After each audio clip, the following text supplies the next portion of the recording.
এখন আমার ভালো লাগতেছে খুব, যদিও আমি খাই নাই এখনো, আমার অনেক ক্ষুধা লাগছে, কিন্তু ভালো লাগতেছে এই কারণে যে গত সপ্তাহে তোমরা রেইনকোটের কথা আমারে কইছিলা। আমি এই সপ্তাহে তোমাদের সামনে রেইনকোট নিয়ে হাজির হয়েছি। আচ্ছা কতগুলো আনছি আমরা? 250 দিছি। 250 আর ওইখানে দিয়েছি 150 না 200 দিয়েছি কিসেতে? গিলানি। আমি বলছি যে একটাই কথা, আমার গাছ যেরকম চেহারা দেখলেই বোঝা যায় যত্ন হয়েছে কিনা, বোঝা যায়নি? আপনারা যে গাছ, চা গাছ যত্ন হয় বলেই তো সুন্দর হয় নাকি?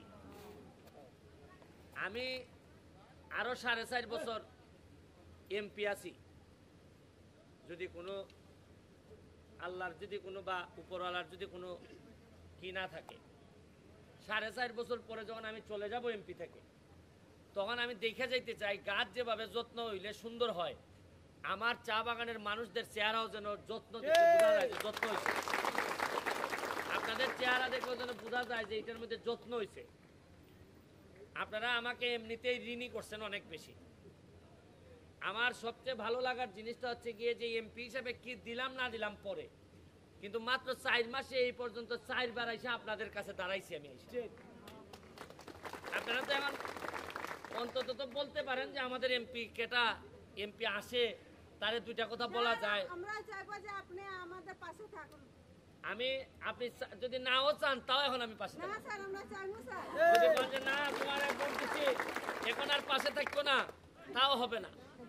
কারণ আমি তো তোমার দিকে না, আমি তো শপথ নিছি বিধাতার দিকে, যে বিধাতা তুমি আমারে সম্মানিত করছো, এদের ভোটের মাধ্যমে আশীর্বাদ করছো, এবং তোমার দিকে তাকাই তো আমি শপথ নিছি যে যতদিন এমপি আছি আমি আপনাদেরকে দেখে রাখবো, সুখে দুঃখে সব সময় আপনাদের সাথে থাকবো, পাশে থাকবো, এটাই আমি কথা দিচ্ছি। 250 দিছি এইবার, এখন এর ভিতরে অনেকে পাবে না, কারণ 250 তো না, তো আরো বেশি তো শ্রমিক, বিশেষ করে মহিলারা।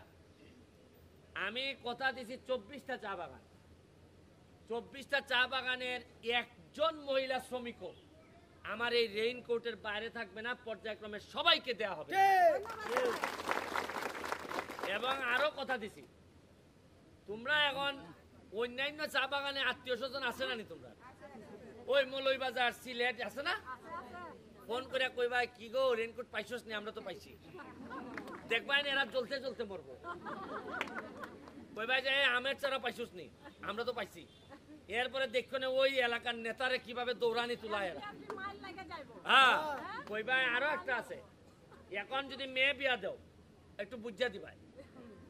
কইবা যে আরে ব্যারিস্টার সুমন আমার এমপি, অত পাতলা করে দিতাম না, ভালো করে ছেলে নিয়ে আসো। হ্যাঁ, মেয়ে আনতে গেলেও, বিয়েতে আনতে গেলেও কইবা বুঝা আনবো, ভালো মেয়ে ছাড়া আনতাম না, ছেলেরে বিয়া করাই ভাই। কারণ মনে রাখবাই আমি আছি, যার কেউ নাই তার আপাতত, যার মা নাই, যার বাপ নাই, মনে রাখবা ব্যারিস্টার সুমন আছে। ব্যারিস্টার সুমন মাল বানাইতে আসে নাই, তোমাদেরকে সুখী করতে আসে। আমি তোমাদের কাছে অনেক বেশি কৃতজ্ঞ। সারা জীবন তোমাদের জন্য গোলামি করলেও আমার কম হয়, আমি এত কৃতজ্ঞ।